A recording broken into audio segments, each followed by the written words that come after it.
ਵਾਹਿਗੁਰੂ ਜੀ ਕਾ ਖਾਲਸਾ ਵਾਹਿਗੁਰੂ ਜੀ ਕੀ ਫਤਿਹ।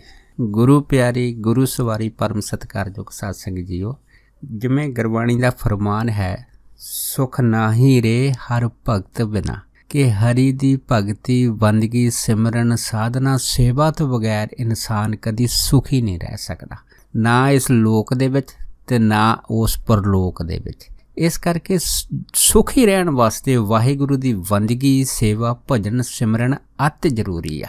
ਇਸੇ ਕਰਕੇ ਸਾਨੂੰ ਗੁਰਬਾਣੀ ਨੇ ਕਿਹਾ ਹੈ ਕਿ ਜੋ ਸੁਖ ਕੋ ਚਾਹੇ ਸਦਾ ਸਰਨ ਰਾਮ ਕੀਲੇ।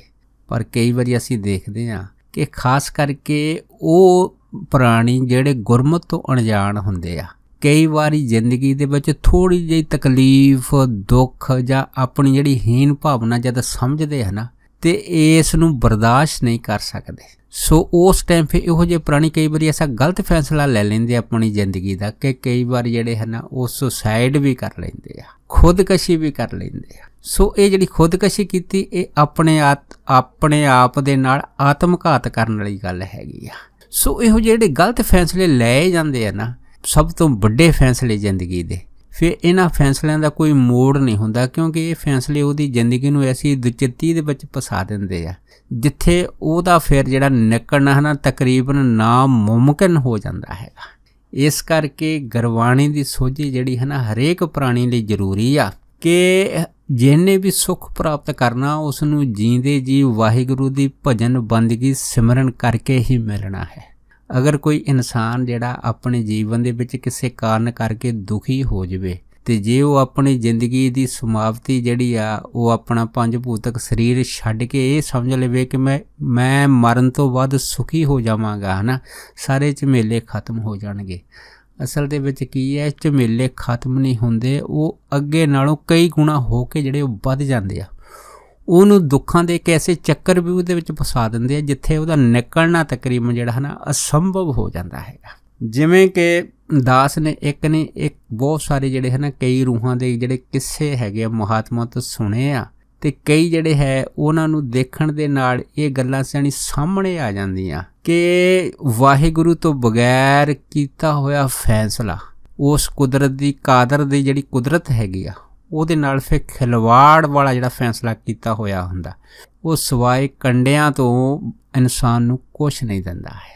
ਜਿਵੇਂ ਦਾਸ ਨੇ ਦੇਖਿਆ ਕਿ ਇੱਕ ਲੜਕਾ ਜਿਹੜਾ ਸੀਗਾ, ਦਿੱਲੀ ਦੀ ਘਟਨਾ ਸੀਗੀ, ਉਸ ਦੇ ਪੜ੍ਹਾਈ ਦੇ ਵਿੱਚੋਂ ਬੜੇ ਘੱਟ ਨੰਬਰ ਆਏ। ਜਦ ਘੱਟ ਨੰਬਰ ਆਏ ਤਾਂ ਉਸ ਬੱਚੇ ਨੇ ਆਪਣੀ ਹੀਨ ਭਾਵਨਾ ਕਰਕੇ ਸੁਸਾਈਡ ਕਰ ਲਈ। ਜਦ ਉਹ ਖੁਦਕਸ਼ੀ ਕਰ ਗਿਆ ਉਹ ਬੱਚਾ ਜਿਹੜਾ ਸੀਗਾ, ਸੋ ਉਹਦੇ ਜਿਹੜੇ ਮਾਂ-ਬਾਪ ਸੀਗੇ ਹੈ ਨਾ ਕਿਸੇ ਐਸੇ ਸ਼ਖਸ ਦੇ ਪਾਸ ਜਿਹੜੇ ਸੀ ਪਹੁੰਚੇ ਆ ਜਿਹੜਾ ਰੂਹਾਂ ਨੂੰ ਬੁਲਾਉਣ ਦੇ ਵਿੱਚ ਬੜਾ ਮਾਹਰ ਸੀ।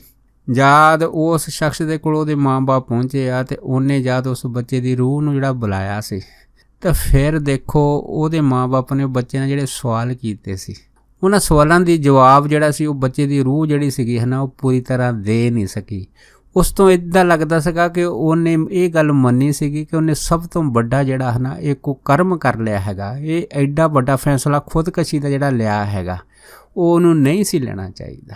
ਸੋ ਉਸਨੇ ਫਿਰ ਉਸ ਰੂਹ ਨੇ ਇਹ ਦੱਸਿਆ ਸੀਗਾ ਕਿ ਮੈਂ ਕੰਮ ਤਾਂ ਕਰ ਬੈਠਾ ਹੈਗਾ, ਪਰ ਹੁਣ ਜਿਹੜੀ ਹੈ ਨਾ ਸਾਰੀ ਬਿੱਤੋਂ ਬਾਹਰੀ ਗੱਲ ਹੈਗੀ ਆ ਕਿ ਮੇਰੇ ਕੋਲ ਗੁੱਸੇ ਦੇ ਵਿੱਚ ਇਹ ਕੰਮ ਕਾਰ ਹੋ ਗਿਆ, ਪਰ ਹੁਣ ਜਿਸ ਮੈਂ ਪੋਜੀਸ਼ਨ ਦੇ ਵਿੱਚ ਫਸ ਗਿਆ ਹੈ ਨਾ, ਬਸ ਇਹਦੇ ਵਿੱਚੋਂ ਨਿਕਲਣਾ ਮੇਰੇ ਵਾਸਤੇ ਬੜਾ ਮੁਸ਼ਕਲ ਹੋ ਜਾਏਗਾ। ਫਿਰ ਦੇਖੋ ਉਹਦੇ ਮਾਂ-ਬਾਪ ਰੋ ਕੇ ਇਹਨੂੰ ਪੁੱਛਦੇ ਆ ਕਿ ਕੀ ਤੂੰ ਦੁਬਾਰਾ ਸਾਡੇ ਘਰ 'ਚ ਜਨਮ ਲਏਗਾ, ਪਰ ਉਸ ਰੂਹ ਨੇ ਨਾ ਹਾਂ 'ਚ ਉੱਤਰ ਦਿੱਤਾ ਨਾ 'ਚ ਦਿੱਤਾ। ਉਹ ਚੁੱਪ ਰਹੀ, ਬਸ ਅਖੀਰ ਵਿੱਚ ਇੰਨਾ ਹੀ ਬੋਲ ਕੇ ਚਲੀ ਗਈ ਕਿ ਆਈ ਐਮ ਸੌਰੀ, ਕਿ ਮੇਰੇ ਤੋਂ ਬਹੁਤ ਵੱਡੀ ਗਲਤੀ ਹੋ ਗਈ ਹੈ। ਭਾਵ ਕੀ ਆ ਕਿ ਉਸ ਨੂੰ ਪਤਾ ਲੱਗ ਗਿਆ ਕਿ ਇਹ ਜਿਹੜਾ ਮਨੁੱਖਾ ਜਨਮ 84 ਲੱਖ ਜੂਨਾਂ ਤੋਂ ਬਾਅਦ ਸਾਨੂੰ ਵਾਹਿਗੁਰੂ ਨੇ ਦਿੱਤਾ, ਜਿਹਨੂੰ ਦੇਵਤੇ ਵੀ ਤਰਸਦੇ ਆ, ਅਗਰ ਉਹ ਹੱਥੋਂ ਨਿਕਲ ਜਾਵੇ ਫਿਰ ਪਛਤਾਵੇ ਤੋਂ ਬਗੈਰ ਕੁਛ ਵੀ ਪੱਲੇ ਨਹੀਂ ਪੈਂਦਾ। ਇਸ ਤਰ੍ਹਾਂ ਇੱਕ ਲੜਕੀ ਦੀ ਜਿਹੜੀ ਕੋਈ ਘਟਨਾ ਜਿਹੜੀ ਸੀ ਦਾਸ ਨੂੰ ਇੱਕ ਸਿੰਘ ਨੇ ਜਿਹੜੀ ਸੀ ਉਹ ਦੱਸੀ ਸੀ। ਉਹਦੇ ਵਿੱਚ ਉਹਨੇ ਦੱਸਿਆ ਸੀਗਾ ਕਿ ਇੱਕ ਜਿਹੜੀ ਲੜਕੀ ਸੀਗੀ ਉਹਨੇ ਆਪਣੇ ਜੀਵਨ ਦੇ ਵਿੱਚ ਵੀ ਖੁਦਕਸ਼ੀ ਜਿਹੜੀ ਸੀ ਉਹ ਕਰ ਲਈ ਸੀ। ਜਦ ਖੁਦਕਸ਼ੀ ਕਰ ਲਈ ਸੀ ਤਾਂ ਜਿਹਦੇ ਨਾਲ ਉਸ ਲੜਕੀ ਦਾ ਪਿਆਰ ਪ੍ਰੇਮ ਸੀਗਾ, ਉਹ ਆਤਮਾ ਜਿਹੜੀ ਸੀਗੀ, ਰੂਹ ਜਿਹੜੀ ਸੀ ਉਹ ਉਸ ਲੜਕੇ ਦੇ ਪਾਸ ਆਈ ਸੀ। ਅਤੇ ਜਦ ਆਈ ਸੀ ਫਿਰ ਉਸ ਲੜਕੇ ਨੂੰ ਪੁੱਛਿਆ ਸੀਗਾ कि तू खुदकशी कर लई आ ते हुण तू कित्थे रहिंदी, की गलबात हैगी, किहो जी तेरी दुनिया हैगी। फिर ਉਹ ਦੱਸਦੀ ਸੀ कि मैं आ जिहड़ी खुदकशी कर ਲਈ है ना, जो गलत फैसला ले लिया हैगा, इसने मेरी जिंदगी नूं घोर नरक दे विच सिੱਟ ਦਿੱਤਾ। जिस दुनिया विच मैं रहिंदी उत्थे केवल ते केवल हनेरा हैगा। फिर ਉਹ रूह ने ਇਹ भी दस्सिया ਸੀਗਾ कि उत्थे एक नहीं अनेकां ਜਿਹੜੀਆਂ ਤਰ੍ਹਾਂ ਦੀਆਂ रूहां ਜਿਹੜੀਆਂ ਹੈਗੀਆਂ ਉੱਥੇ ਰਹਿੰਦੀਆਂ ਹੈਗੀਆਂ। पर ਉਹਦੇ ਵਿੱਚ ਉਹ ਇਹ ਵੀ ਦੱਸਦੀ ਸੀ ਕਿ ਮੈਂ ਜਿੱਥੇ ਵੀ ਜਾਂਦੀ ਹਾਂ ਦੂਸਰੀਆਂ रूहां ਜਿਹੜੀਆਂ ਨਾ ਖਾਸ ਕਰਕੇ ਮੇਰਾ ਪਿੱਛਾ ਕਰਦੀਆਂ, ਮੈਨੂੰ ਆਪਣੇ ਗਰੁੱਪ ਦੇ ਵਿੱਚ ਮਿਲਾਉਣਾ ਚਾਹੁੰਦੀਆਂ ਹੈਗਾ, ਪਰ ਮੈਂ ਇਕੱਲੀ ਰਹਿ ਕੇ ਜਿਹੜਾ ਹੈਗਾ ਉਹ ਖੁਸ਼ ਹੈਗੀਆਂ। पर क्योंकि दूसरिया रूहां ਜਿਹੜੀਆਂ ਮੈਨੂੰ ਲੱਭਦੀਆਂ ਰਹਿੰਦੀਆਂ, इस करके मैं डरदी लुकदी छिपदी ਜਿਹੜੀ ਹੈਗੀ ਆ ਉਹ ਆਪਣਾ ਇਹ ਜਿਹੜਾ ਜੀਵਨ ਹੈਗਾ ਜਿਹਨੂੰ ਅਸੀਂ ਪ੍ਰੇਤ ਜੀਵਨ ਆਖਦੇ ਆ ਇਹਦੇ ਵਿੱਚ ਕੱਟ ਰਹੀ ਆ।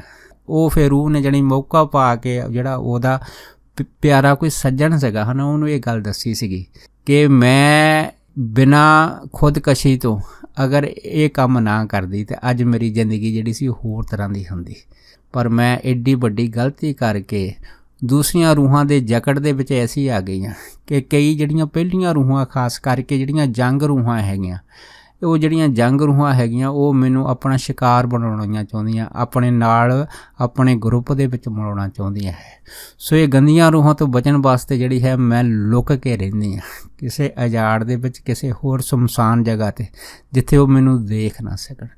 सो कहण तो भाव ये हैगा कि अगली जिहड़ी है ना जिंदगी हैगी आ जिहड़ी शरीर तो बगैर कट्टनी हैगी वो अत मुश्किल है। जिवें कह लो कि आपां उहदे बारे कोई अखर बयान नहीं कर सकते, पर गुरबाणी ने सानू इस गल वल जिहड़ा हैगा खोल के दस्सिया कि प्रेत पिंजर माहे दुख कनेरे, कि जिन्हों फिर प्रेत दा पिंजर मिल जाता है ना, कहते फिर दुख जिहड़े आ उहनूं कनेरे, कनेरे दा भाव ये हुंदा हैगा कि जिहदे वास्ते कोई शब्द नहीं।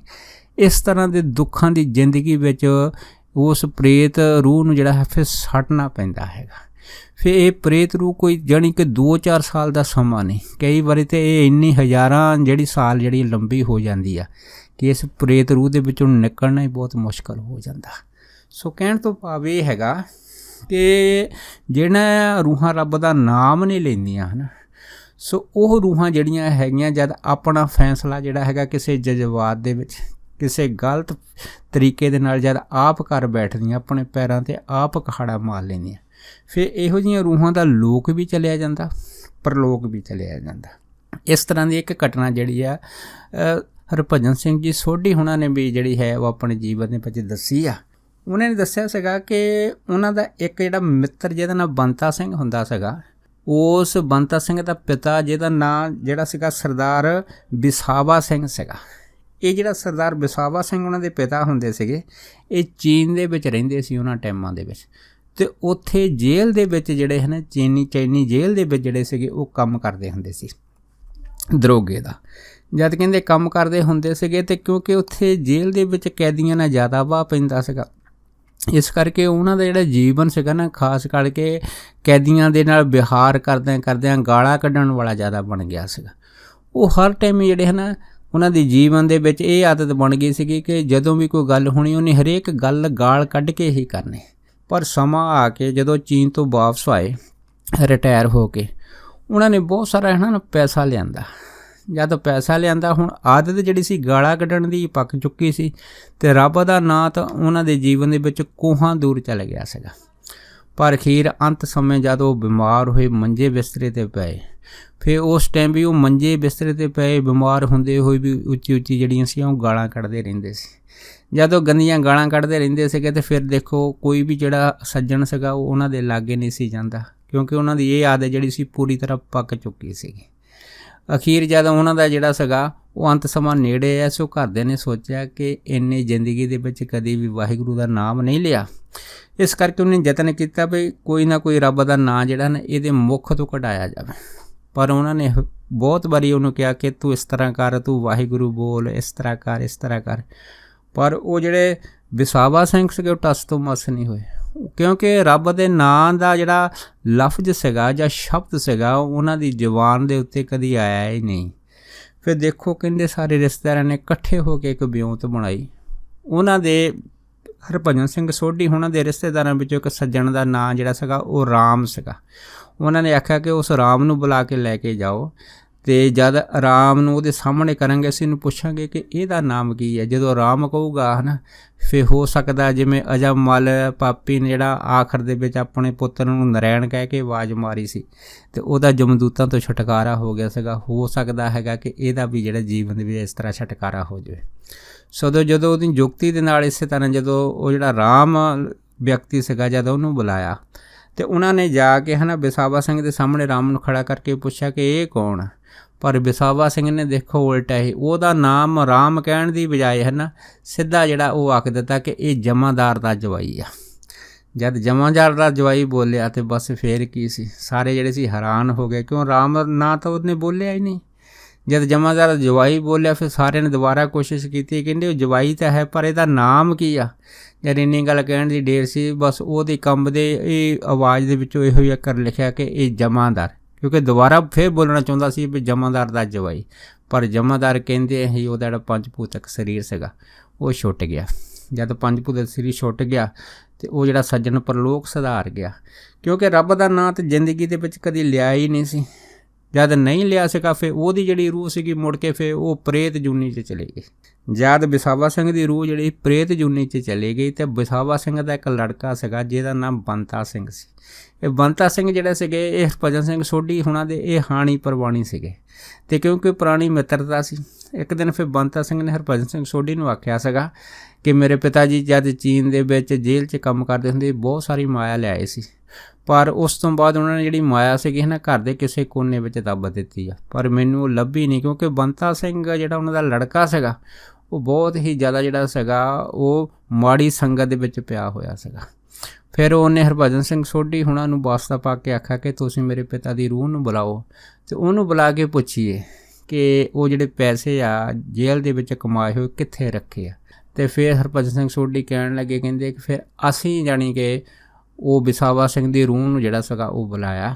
ਜਦੋਂ ਕਹਿੰਦੇ ਬੁਲਾਇਆ ਹੈ ਨਾ, ਉਸ ਤੋਂ ਬੁਲਾਉਣ ਤੋਂ ਬਾਅਦ ਕਹਿੰਦੇ ਫਿਰ ਅਸੀਂ ਉਹਨੂੰ ਪੁੱਛਿਆ ਸੀਗਾ ਕਿ ਤੁਸੀਂ ਜਦ ਜੇਲ੍ਹ ਦੇ ਵਿੱਚ ਕੰਮ ਕਰਦੇ ਸੀ ਬਹੁਤ ਸਾਰੀ ਮਾਇਆ ਕਮਾ ਕੇ ਲੈ ਕੇ ਆਏ ਸੀ ਅਤੇ ਉਹ ਮਾਇਆ ਕਿੱਥੇ ਹੈਗੀ ਆ। ਫਿਰ ਕਹਿੰਦੇ ਉਹ ਵਿਸਾਵਾ ਸਿੰਘ ਦੀ ਰੂਹ ਨੇ ਸਾਨੂੰ ਕਹਿੰਦੇ ਇਹ ਗੱਲ ਦੱਸੀ ਸੀਗੀ ਕਿ ਇਹ ਜਿਹੜੀ ਮਾਇਆ ਹੈਗੀ ਆ ਮੈਂ ਬੰਤਾ ਸਿੰਘ ਦੀ ਮਾਤਾ ਨੂੰ ਸਾਰੀ ਦੱਸ ਦਿੱਤੀ ਆ, ਅਤੇ ਇਹਨੂੰ ਕਹੋ ਕਿ ਆਪਣੀ ਮਾਂ ਦੀ ਸੇਵਾ ਕਰੇ ਅਤੇ ਇਹਨੂੰ ਮਾਇਆ ਜਿਹੜੀ ਆਪਣੇ ਆਪ ਹੀ ਮਿਲ ਜਾਏਗੀ। ਹਜੇ ਕਹਿੰਦੇ ਇੰਨੀ ਗੱਲ ਕਹਿਣ ਦੀ ਢੇਰ ਸੀਗੀ ਕਿ ਵਿਸਾਵਾ ਸਿੰਘ ਦੀ ਰੂਹ ਜਿਹੜੀ ਸੀ ਯਕਦਮ ਉੱਥੋਂ ਚਲੀ ਗਈ। ਜਦ ਚਲੇ ਗਏ ਅਤੇ ਕਹਿੰਦੇ ਹਰਭਜਨ ਸਿੰਘ ਸੋਢੀ ਕਹਿਣ ਲੱਗੇ, ਕਹਿੰਦੇ ਵੀ ਅਸੀਂ ਯਕਦਮ ਮਨ ਦੇ ਵਿੱਚ ਜਿਹੜਾ ਥੋੜ੍ਹਾ ਤੌਖਲਾ ਖਾ ਗਏ ਕਿ ਵਿਸਾਵਾ ਸਿੰਘ ਦੀ ਰੂਹ ਨੂੰ ਵੀ ਬੁਲਾਇਆ ਪਰ ਇੰਨਾ ਕਹਿ ਕੇ ਕਿ ਆਪਣੀ ਮਾਂ ਦੀ ਸੇਵਾ ਕਰੇ, ਉਹ ਰੂਹ ਚਲੇ ਗਈ ਹੈਗੀ ਆ। ਹੋ ਸਕਦਾ ਹੈਗਾ ਕਿ ਉਹ ਰੂਹ ਕਿਤੇ ਦੁਬਾਰਾ ਜਾਣੀ ਕਿ ਕਿਸੇ ਆਕਰਮਕ ਰੂਪ ਹੋ ਕੇ ਨਾ ਮੇਰੇ 'ਤੇ ਅਟੈਕ ਨਾ ਕਰ ਦੇਵੇ। ਇਸ ਕਰਕੇ ਹਰਭਜਨ ਸਿੰਘ ਸੋਢੀ ਕਹਿਣ ਲੱਗੇ ਕਿ ਮੈਂ ਆਪਣੇ ਬਚਾਅ ਦੇ ਵਾਸਤੇ ਫਿਰ ਵਾਹਿਗੁਰੂ ਵਾਹਿਗੁਰੂ ਜਪਣ ਲੱਗ ਪਿਆ ਸੀ। ਜਦ ਵਾਹਿਗੁਰੂ ਵਾਹਿਗੁਰੂ ਜਪਣ ਲੱਗਾ ਫਿਰ ਕਹਿੰਦੇ ਅਚਨਚੇਤ ਫਿਰ ਉਹ ਰੂਹ ਵਾਪਸ ਆਈ। ਜਦ ਵਾਪਸ ਆਈ ਮੈਂ ਇਹਨੂੰ ਪੁੱਛਿਆ ਕਿ ਤੂੰ ਕਿੱਥੇ ਚਲੇ ਗਿਆ ਸੀਗਾ। ਫਿਰ ਵਿਸਾਵਾ ਸਿੰਘ ਨੇ ਦੱਸਿਆ ਸੀਗਾ ਕਿ ਜਦੋਂ ਮੈਂ ਤੁਹਾਡੇ ਕੋਲ ਆਇਆ ਸੀਗਾ ਨਾ ਉਸ ਟਾਈਮ ਮੈਂ ਕਹਿੰਦੇ ਸ਼ਿਕਾਰੀ ਕੁੱਤੇ ਜਾਣੀ ਕਿ ਬਹੁਤ ਸਾਰੇ ਇਕੱਠੇ ਹੋ ਕੇ ਹੈ ਨਾ ਮੇਰੇ ਪਿੱਛੇ ਭੱਜੇ ਸੀ। ਜਦੋਂ ਕਹਿੰਦੇ ਭੱਜੇ ਸੀ ਤਾਂ ਮੈਂ ਸ਼ਿਕਾਰੀ ਕੁੱਤਿਆਂ ਤੋਂ ਬਚਣ ਦੇ ਵਾਸਤੇ ਕਈ ਜਗ੍ਹਾ ਜਿਹੜੀਆਂ ਸੀਗੀਆਂ ਉਹ ਲੁਕ ਹੋ ਕੇ ਜਿਹੜੀਆਂ ਸੀਗੀਆਂ ਉਹਦੇ ਵਿੱਚ ਰਹਿਣ ਦੀ ਕੋਸ਼ਿਸ਼ ਕੀਤੀ, ਪਰ ਉਹ ਕੁੱਤੇ ਮੇਰੇ ਪਿੱਛੇ ਹੀ ਲੱਗੇ ਰਹੇ। ਅਖੀਰ ਕਹਿੰਦੇ ਇੱਕ ਖੁੱਡ ਦੇਖ ਕੇ ਹੈ ਨਾ ਅਤੇ ਵਿਸਾਵਾ ਸਿੰਘ ਨੇ ਕਿਹਾ ਕਿ ਉਹਦੀ ਜਿਹੜੀ ਰੂਹ ਸੀ ਉਹ ਖੁੱਡ ਦੇ ਵਿੱਚ ਜਿਹੜੀ ਸੀ ਉਹ ਵੜ ਗਈ ਸੀ, ਅਤੇ ਜਿਸ ਕਰਕੇ ਜੇ ਸ਼ਿਕਾਰੀ ਕੁੱਤੇ ਦੂਰ ਰਹਿ ਗਏ ਸੀਗੇ। ਹੁਣ ਕਹਿੰਦੇ ਸ਼ਿਕਾਰੀ ਕੁੱਤੇ ਚਲੇ ਗਏ ਆ ਅਤੇ ਹੁਣ ਮੈਂ ਫਿਰ ਵਾਪਸ ਆ ਗਿਆ ਹੈਗਾ। ਫਿਰ ਕਹਿੰਦੇ ਜਦ ਉਹ ਵਿਸਾਵਾ ਸਿੰਘ ਦੀ ਰੂਹ ਨੇ ਇਹ ਗੱਲ ਦੱਸੀ ਸੀ ਤਾਂ ਫਿਰ ਕਹਿੰਦੇ ਫਿਰ ਮੈਂ ਉਹਨੂੰ ਪੁੱਛਿਆ ਸੀਗਾ ਕਿ ਜਿਹੜੇ ਤੁਸੀਂ ਪੈਸੇ ਇਕੱਠੇ ਕਰਕੇ ਲਿਆਏ ਸੀ ਕਿੱਥੇ ਆ। ਫਿਰ ਵਿਸਾਵਾ ਸਿੰਘ ਰੂਹ ਨੇ ਕੀ ਆਖਿਆ ਸੀਗਾ ਕਿ ਮੈਂ ਜਿਹੜਾ ਮੇਰਾ ਲੜਕਾ ਬੰਤਾ ਸਿੰਘ ਵਾ ਇਹਦੀ ਮਾਂ ਨੂੰ ਸਾਰੇ ਜਿਹੜੇ ਪੈਸੇ ਕਿੱਥੇ ਜਿਹੜੇ ਰੱਖੇ ਉਹ ਮੈਂ ਦੱਸ ਦਿੱਤੇ ਆ, ਅਤੇ ਇਸ ਕਰਕੇ ਬੰਤਾ ਸਿੰਘ ਨੂੰ ਕਹੋ ਕਿ ਮਾਂ ਦੀ ਸੇਵਾ ਕਰੇ ਤਾਂ ਫਿਰ ਇਹਦੀ ਜਿਹੜੀ ਮਾਂ ਖੁਸ਼ ਹੋ ਕੇ ਇਹਨੂੰ ਪੈਸੇ ਜ਼ਰੂਰ ਦੇਵੇਗੀ। ਇਹ ਕਹਿ ਕੇ ਦੇਖੋ ਉਹ ਵਿਸਾਵਾ ਸਿੰਘ ਦੀ ਰੂਹ ਚਲੇ ਗਈ। ਸੋ ਜਦ ਚਲੀ ਗਈ ਤਾਂ ਫਿਰ ਕਹਿੰਦੇ ਉਹ ਜਿਹੜਾ ਬੰਤਾ ਸਿੰਘ ਉਹਦਾ ਲੜਕਾ ਸੀਗਾ, ਕਿਉਂਕਿ ਸੀਗਾ ਤਾਂ ਗਲਤ ਸੰਗਤ ਦੇ ਵਿੱਚ, ਉਹ ਜਾ ਕੇ ਆਪਣੀ ਮਾਂ ਦੇ ਕੋਲ ਜਾ ਕੇ ਪਹੁੰਚਾ। ਉਹਨੇ ਸਾਰੀ ਗੱਲ ਦੱਸੀ ਕਿ ਤੈਨੂੰ ਮੇਰੇ ਪੇਟ ਦੇ ਜਿਹੜੇ ਦੱਬੇ ਪੈਸੇ ਪਤਾ ਕਿੱਥੇ ਆ। ਇਸ ਕਰਕੇ ਉਹਨੇ ਆਪਣੀ ਮਾਂ ਤੋਂ ਜਬਰੀ ਪੈਸੇ ਕਢਾ ਕੇ ਸਾਰੇ ਜਿਹੜੇ ਪੈਸੇ ਸੀਗੇ ਉਹ ਬੰਤਾ ਸਿੰਘ ਦੇ ਉਹ ਗਲਤ ਕੰਮਾਂ ਦੇ ਵਿੱਚ ਖਰਚ ਕਰ ਦਿੱਤੇ। ਸੋ ਕਹਿਣ ਤੋਂ ਭਾਵ ਇਹ ਹੈਗਾ ਕਿ ਜਿਵੇਂ ਵਿਸਾਵਾ ਸਿੰਘ ਦੀ ਰੂਹ ਜਿਹੜੀ ਸੀ ਉਸਨੇ ਸਾਰੀ ਉਮਰ ਵਾਹਿਗੁਰੂ ਦਾ ਨਾਮ ਜੀਂਦੇ ਜੀ ਨਹੀਂ ਲਿਆ ਸੀਗਾ, ਅਤੇ ਇਸ ਕਰਕੇ ਉਹ ਜਿਹੜੀ ਰੂਹ ਸੀਗੀ ਉਹ ਪ੍ਰੇਤ ਪਿੰਜਰ ਦੇ ਵਿੱਚ ਮਿਲਾ ਦਿੱਤੀ ਗਈ ਸੀ। ਕਿਉਂਕਿ ਚਾਹੇ ਰਿਸ਼ਤੇਦਾਰਾਂ ਨੇ ਕਿਸੇ ਵੀ ਯਤਨ ਦੇ ਨਾਲ ਉਹਦੇ ਕੋਲ ਇੱਕ ਵਾਰੀ ਆਰਾਮ ਕਹਾਉਣ ਵਾਸਤੇ ਜਿਹੜਾ ਸੀਗਾ ਉਹ ਜੁਗਤੀਆਂ ਵਰਤੀਆਂ, ਪਰ ਸਾਰੀਆਂ ਜੁਗਤੀਆਂ ਵਿੱਚ ਉਹਦੇ ਕਰਮਾਂ ਵਿੱਚ ਹੀ ਨਹੀਂ ਹੋਇਆ ਕਿ ਪਰਮੇਸ਼ਰ ਦਾ ਨਾਮ ਉਹਦੀ ਰਸਨਾ ਦੇ ਉੱਤੇ ਕਿਸੇ ਤਰੀਕੇ ਦੇ ਨਾਲ ਆ ਸਕੇ। ਸੋ ਦੇਖੋ ਹੁਣ ਉਹ ਰੂਹ ਜਦ ਪ੍ਰੇਤ ਜੂਨੀ ਦੇ ਵਿੱਚ ਚੱਲ ਗਈ ਆ, ਉਹ ਪ੍ਰੇਤ ਜੂਨੀ ਦੇ ਵਿੱਚ ਦੇਖੋ ਹੁਣ ਕੂਕਰਾਂ ਦੀਆਂ ਰੂਹਾਂ ਵੀ ਹੈਗੀਆਂ, ਹਰੇਕ ਤਰ੍ਹਾਂ ਦੀਆਂ ਰੂਹਾਂ ਜਿਹੜੀਆਂ ਤੁਰੀਆਂ ਫਿਰਦੀਆਂ ਹੈਗੀਆਂ। ਜਿਵੇਂ ਬਿਸਾਵਾ ਸਿੰਘ ਨੇ ਖੁਦ ਜਿਹੜਾ ਸੀਗਾ ਉਹ ਦੱਸਿਆ ਸੀਗਾ ਕਿ ਉਹਦੇ ਪਿੱਛੇ ਸ਼ਿਕਾਰੀ ਕੁੱਤੇ ਪੈ ਗਏ ਸੀ। ਦੇਖੋ ਇੱਕ ਰੂਹ ਦੇ ਪਿੱਛੇ ਰੂਹ ਵਾਲੇ ਸ਼ਿਕਾਰੀ ਕੁੱਤੇ ਪੈ ਜਾਣੇ ਅਤੇ ਉਹ ਰੂਹ ਦਾ ਮੋਹਰਿਓਂ ਜਿਹੜਾ ਸੀ ਉਹ ਨੱਠ ਕੇ ਆਪਣੇ ਆਪ ਨੂੰ ਬਚਾਉਣਾ, ਕਦੀ ਕਿਤੇ ਲੁਕਣਾ ਕਦੀ ਕਿਤੇ ਲੁਕਣਾ। ਇਹ ਸਾਰੀਆਂ ਚੀਜ਼ਾਂ ਜਿਹੜੀਆਂ ਹਨ ਇਹ ਭਟਕਣਾ ਵੱਲ ਸਾਨੂੰ ਇਸ਼ਾਰਾ ਕਰਦੀਆਂ, ਕਿਉਂਕਿ ਜਿਹੜੀਆਂ ਬੇਤਾਲ ਰੂਹਾਂ ਹੁੰਦੀਆਂ, ਗੁਰਬਾਣੀ ਨੇ ਵੀ ਇਹ ਚੀਜ਼ ਮੰਨੀ ਆ ਕਿ ਜਿਵੇਂ ਪ੍ਰੇਤ ਪਿੰਜਰ ਮੈਂ ਦੁੱਖ ਘਨੇਰੇ, ਕਿ ਜਿਹੜੀਆਂ ਬੇਤਾਲ ਰੂਹਾਂ ਫਿਰੇ ਜੋ ਬਤਾਲਿਆ, ਕਿ ਜਿਹੜੇ ਨਾਮ ਨਹੀਂ ਜਪਦੇ, ਪਰਮੇਸ਼ਰ ਦਾ ਨਾਮ ਨਹੀਂ ਲੈਂਦੇ, ਇਹੋ ਜਿਹੀਆਂ ਰੂਹਾਂ ਹੈਗੀਆਂ ਉਹ ਬਤਾਲ ਖੇਤਰਫਲ ਹੋਰ ਨੇਕ ਜੂਨਾਂ ਦੇ ਵਿੱਚ ਚਲੀਆਂ ਜਾਂਦੀਆਂ ਹੈਗੀਆਂ। ਫਿਰ ਚੱਲਣ ਤੋਂ ਬਾਅਦ ਫਿਰ ਇਹਨਾਂ ਦੀ ਜਿਹੜੀ ਭਟਕਣਾ ਵੱਧ ਜਾਂਦੀ, ਕਿਉਂਕਿ ਇਹਨਾਂ ਨੂੰ ਕਿਤੇ ਵੀ ਟਿਕਾ ਨਹੀਂ। ਇਹਦਾ ਮਤਲਬ ਕੀ ਆ ਕਿ ਇਨਸਾਨ ਜਦ ਮਨੁੱਖਾ ਦੇਹੀ ਦੇ ਵਿੱਚ ਹੁੰਦਾ ਹੈਗਾ ਅਤੇ ਇਹਦੇ ਵਿੱਚ ਤਾਂ ਆਪਣਾ ਆਪ ਬਚਾਅ ਕਰ ਸਕਦਾ ਹੈਗਾ, ਕਿਉਂਕਿ ਇਸ ਬਚਾਵ ਦੇ ਵਿੱਚ ਜਿਹੜੇ ਸੀ ਉਹਦੇ ਸੱਜਣ ਵਾ, ਮਿੱਤਰ ਵਾ ਜਾਂ ਗੁਰੂ ਘਰ ਵਾ, ਇਹਦੇ ਵਿੱਚ ਆ ਕੇ ਆਪਣੀ ਸੇਵਾ, ਆਪਣੀ ਰਿਹਾਇਸ਼, ਕਿਸੇ ਦੇ ਵਾਸਤੇ ਆਪਣੀ ਮਦਦ ਵਾਸਤੇ ਹੁੰਗਾਰਾ ਵੀ ਭਰ ਸਕਦਾ ਹੈ। ਪਰ ਮੌਤ ਤੋਂ ਬਾਅਦ ਜਿਹੜਾ ਇਨਸਾਨ ਵਾ ਜਦ ਉਹ ਪ੍ਰੇਤ ਜੂਨੀ 'ਚ ਚਲਿਆ ਜਾਂਦਾ ਹੈਗਾ, ਫਿਰ ਉਹ ਕਿਸੇ ਦੀ ਮਦਦ ਨਹੀਂ ਲੈ ਸਕਦਾ ਆਪਣੇ ਬਚਾਅ ਦੇ ਵਾਸਤੇ। ਉਹਨੂੰ ਫਿਰ ਸਿਰਫ ਭਟਕਣ ਤੋਂ ਸਿਵਾਏ ਹੋਰ ਕੋਈ ਜਿਹੜਾ ਹੈਗਾ ਉਹਦਾ ਸਹਾਇਤਾ ਨਹੀਂ ਕਰ ਸਕਦਾ, ਕਿ ਉਹਨੂੰ ਰੱਬ ਦਾ ਨਾਂ ਤਾਂ ਉਹਨੇ ਕੋਹਾਂ ਦੂਰ ਛੱਡਿਆ ਹੁੰਦਾ ਹੈਗਾ। ਰੱਬ ਦਾ ਨਾਂ ਲਿਆ ਹੋਵੇ ਅਤੇ ਬਾਣੀ ਨੇ ਤਾਂ ਸਾਨੂੰ ਦੱਸਿਆ ਹੈਗਾ ਕਿ ਰੱਬ ਦਾ ਨਾਮ ਜਿਹੜਾ ਹੈਗਾ ਉਹ ਹਮੇਸ਼ਾ ਇਨਸਾਨ ਦੀ ਜਿਹੜੀ ਸਹਾਇਤਾ ਜਿਹੜਾ ਹੈਗਾ ਉਹ ਕਰਦਾ ਰਹਿੰਦਾ ਹੈਗਾ। ਕਿਉਂ? ਹਰ ਕਾ ਨਾਮ ਉਹਾਂ ਸੰਗ ਤੋਸਾ, ਜਿਵੇਂ ਸੁਖਮਨੀ ਸਾਹਿਬ ਦੀ ਬਾਣੀ ਦੇ ਵਿੱਚ ਦੱਸਿਆ ਹੈਗਾ ਕਿ ਨਾਮ ਤੋਂ ਬਿਨਾਂ ਜਿਹੜਾ ਜੀਵਨ ਹੈਗਾ ਉਹ ਤਰਕਾਰ ਹੈਗਾ। ਇਸ ਕਰਕੇ ਨਾਮ ਜਿਹੜਾ ਹੈਗਾ ਉਹ ਜਮ ਮਾਰਗ ਦੇ ਰਸਤੇ ਵਿੱਚ ਤੋਸਾ ਹੈਗਾ, ਪੂੰਜੀ ਹੈਗੀ, ਖੁਰਾਕ ਹੈਗੀ ਆ, ਹਰੇਕ ਤਰ੍ਹਾਂ ਦੇ ਜਿਹੜਾ ਨਾਮ ਹੈਗਾ ਉਹ ਤੁਹਾਡਾ ਮਿੱਤਰ ਹੈ, ਤੁਹਾਡਾ ਸਖਾਈ ਆ। ਇਸ ਕਰਕੇ ਨਾਮ ਤੋਂ ਬਿਨਾਂ ਕੋਈ ਕਿਸੇ ਦਾ ਸਹਾਇਤਾ ਨਹੀਂ ਕਰਦਾ। ਇਸ ਕਰਕੇ ਇਨਸਾਨ ਨੂੰ ਜ਼ਰੂਰੀ ਆ ਕਿ ਉਹਨੇ ਜਦ ਵੀ ਆਪਣੇ ਜੀਵਨ ਦੇ ਵਿੱਚ ਕਦੀ ਸੁੱਖਾਂ ਦੀ ਜਿਹੜੀ ਉਹਦੇ ਮਨ ਦੇ ਵਿੱਚ ਇੱਛਾ ਜਾਗਦੀ ਆ ਨਾ, ਬਸ ਉਸ ਟਾਈਮ ਕੇਵਲ ਅਤੇ ਕੇਵਲ ਵਾਹਿਗੁਰੂ ਦਾ ਨਾਮ ਜਪਣਾ, ਉਹਦਾ ਸਿਮਰਨ ਸਾਧਨਾ ਕਰਨਾ, ਉਹਦਾ ਜਿਹੜਾ ਹੈਗਾ ਉਹ ਮੁੱਖ ਆਦੇਸ਼ ਹੋਣਾ ਚਾਹੀਦਾ ਹੈਗਾ। ਉਹ ਬਾਣੀ ਨੇ ਫਰਮਾਨ ਕੀਤਾ, ਬਿਨ ਨਾਮੇ ਨਾ ਹੀ ਕੋ ਥਾਂ, ਕਿ ਜਿਹੜੇ ਨਾਮ ਨਹੀਂ ਜਪਦੇ ਉਹਨਾਂ ਨੂੰ ਇਸ ਲੋਕ ਕੀ ਅਤੇ ਪਰਲੋਕ ਕੀ ਕਿਤੇ ਕੋਈ ਜਗ੍ਹਾ ਢੋਈ ਨਹੀਂ ਮਿਲਦੀ, ਉਹਨਾਂ ਦੀ ਭਟਕਣਾ ਸਦਾ ਹੀ ਬਣੀ ਰਹਿੰਦੀ ਆ। ਇਸ ਕਰਕੇ ਨਾਮ ਸਿਮਰਨ ਜਿਹੜਾ ਹਨ ਸਭ ਤੋਂ ਜ਼ਰੂਰੀ ਆ। ਨਾਮ ਤੋਂ ਬਗੈਰ ਕੇਵਲ ਅਤੇ ਕੇਵਲ ਭਟਕਣਾ ਹੈਗੀ ਆ, ਅਤੇ ਇਹ ਜਿਹੜੀ ਭਟਕਣਾ 2-4 ਸਾਲਾਂ ਦੀ ਨਹੀਂ ਹੈ, ਇਹੋ ਜਿਹੀ ਭਟਕਣਾ ਹੋ ਸਕਦਾ ਕਈਆਂ ਯੁੱਗਾਂ ਤੱਕ ਵੀ ਚਲੀ ਜਾਵੇ। ਇਸ ਕਰਕੇ ਨਾਮ ਦੀ ਵਡਿਆਈ ਜਿਹੜੀ ਆ ਉਹ ਪਰੰਪਰਾ ਹੈਗੀ ਆ। ਸੋ ਭਾਗਾਂ ਵਾਲੀਆਂ ਰੂਹਾਂ ਹੈਗੀਆਂ ਜਿਹੜੀਆਂ ਵਾਹਿਗੁਰੂ ਦਾ ਨਾਮ ਜਪਦੀਆਂ ਹੈ, ਆਪਣਾ ਲੋਕ ਅਤੇ ਪਰਲੋਕ ਦੋਨੇ ਸਹੇਲੇ ਕਰਦੀਆਂ। ਸੋ ਦੱਸ ਇੰਨੇ ਹੀ ਵਚਨ ਕਰਦਾ ਹੈ। ਖਿਮਾ ਦਾ ਜਾਚਕ ਵਾ ਜੀ, ਹੋਈਆਂ ਬੇਅੰਤ ਭੁੱਲਾਂ ਚੁੱਕਾਂ ਦੀ ਖਿਮਾ ਬਖਸ਼ਣੀ। ਸੋ ਫਤਿਹ ਬੁਲਾਓ। ਵਾਹਿਗੁਰੂ ਜੀ ਕਾ ਖਾਲਸਾ, ਵਾਹਿਗੁਰੂ ਜੀ ਕੀ ਫਤਿਹ।